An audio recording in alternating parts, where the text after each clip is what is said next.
García Belaunde. Señor congresista, buenas noches. ¿Qué tal? Buenas noches, señor Enrique. Muchísimas gracias por la invitación. No, las gracias a usted. ¿Se merecería o no se merecería el voto de investidura el gabinete Cornejo?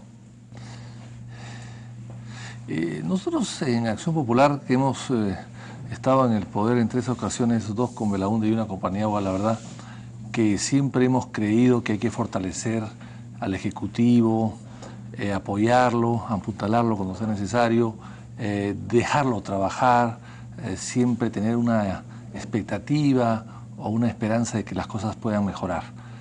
Pero en este caso, habiendo salido como salió el primer ministro anterior y habiendo entrado como ha entrado este actual, que hoy día he leído sus declaraciones en el Diario del Comercio, que son pobrísimas, pobrísimas. Es como decir mucho sin decir nada. Pero, ¿O no? Sí, bueno, ¿O me equivoco? Casi un badulaque, ¿no? O sea, realmente una cosa impresionante. O sea, ninguna idea clara, ningún concepto claro, ningún objetivo claro, solamente que yo soy funcionario y bueno, y no vengo a ordenar, sino a recibir órdenes. Casi lo que ha dicho.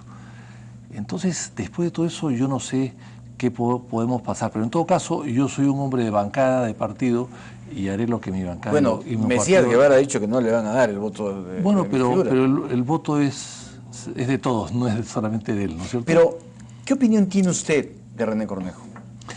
Bueno, yo creo que es un funcionario, ya lo he dicho, bastante oscuro, anodino. Ha trabajado para el gobierno del fujimorismo, ha trabajado para el gobierno de Toledo, ha trabajado para el gobierno de Paniagua. ¿Ese es un mérito o un demérito? No, es un mérito si fuese un funcionario de nivel medio, de mucha responsabilidad y que hace una carrera dentro de la función pública. Pero si se trata de una persona que quiere hacer política, que hace política, evidentemente no es un mérito. Es un mérito si es un funcionario de carrera y ahí se va a quedar.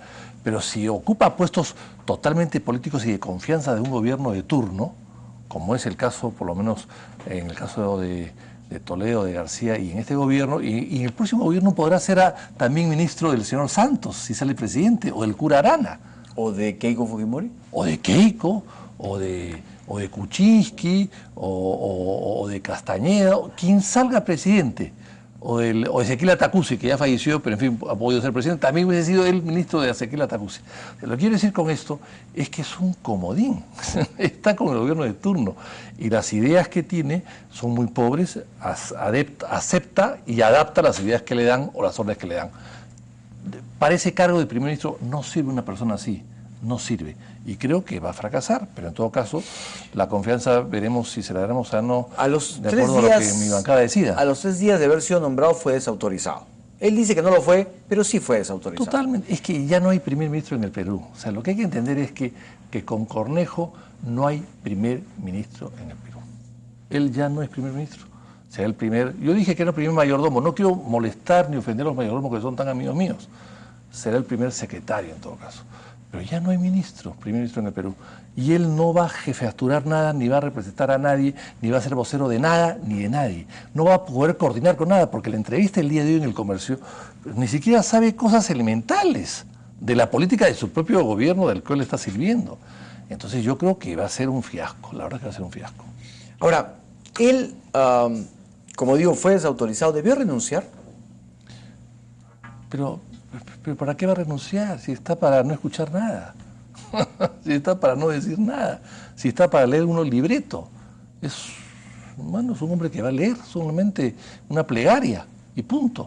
Entonces, ¿para qué va a renunciar? Bueno, pero entonces su vida va a ser larga, porque si nunca se va a meter en problemas... Pero su vida será larga a costa del propio gobierno, a costa de los otros ministros, a costa de la popularidad del presidente. ¿A costa del país? Al costa del país, finalmente, por supuesto que sí. Un gobierno bueno, el país mejora. Un gobierno malo, el país empeora. Pero los empresarios, por ejemplo, dicen que con él por fin se va a tener una buena ruta, un buen tecnócrata, un hombre que va a manejar mejor las cosas. Los empresarios siempre se equivocan a veces en política. También dijeron que no podía irse Fujimori del poder porque el país se venía abajo. Y el día siguiente que Fujimori se fue del poder, el país empezó a mejorar. O sea, los empresarios se equivocan también, desgraciadamente. Sobre todo los grandes empresarios, ¿no? Que creen que no hay que mover ninguna agua, que todo está perfecto para que los negocios sigan andando. No se dan cuenta que no hay que pensar en el corto plazo, sino que en el largo plazo. Otros dicen que por la trayectoria de este ministro que conoce Proinversión, que conoce el Ministerio de Vivienda, eso va a permitir que apuntale la labor de los demás ministerios. Pero ¿ha hecho un buen papel en esos lugares donde ha pasado? Eso es lo que hay que preguntarse. ¿Ha hecho un buen papel? Yo tengo una serie de datos ahí que no los puedo dar ahora, evidentemente, donde ha tenido una serie de errores y de responsabilidades en el manejo de estos asuntos, en concesiones, en venta de propiedad pública, etcétera. Así es que yo no sé si haya sido eficiente, inclusive allí donde se supone que haya podido destacar. ¿Usted no le ve entonces futuro al primerato? ¿No está en buenas manos para usted? No. El gobierno va a tener que darse cuenta, como se dio probablemente con Villanueva recién al cuarto mes, de que va a tener que hacer un reajuste. Yo creo que hubiese sido mejor primer ministro Ana Jara.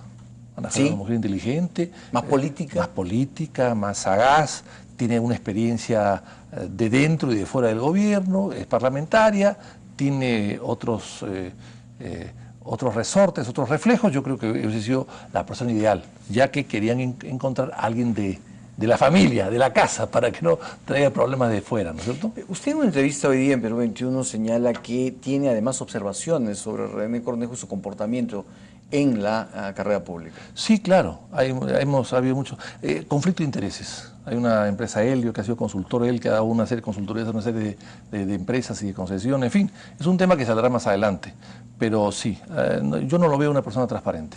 ¿No? ¿No le da confianza? No me da confianza. Tomito Valdés, hagamos una pausa y volvemos para hablar del resto de miembros del gabinete. Volvemos.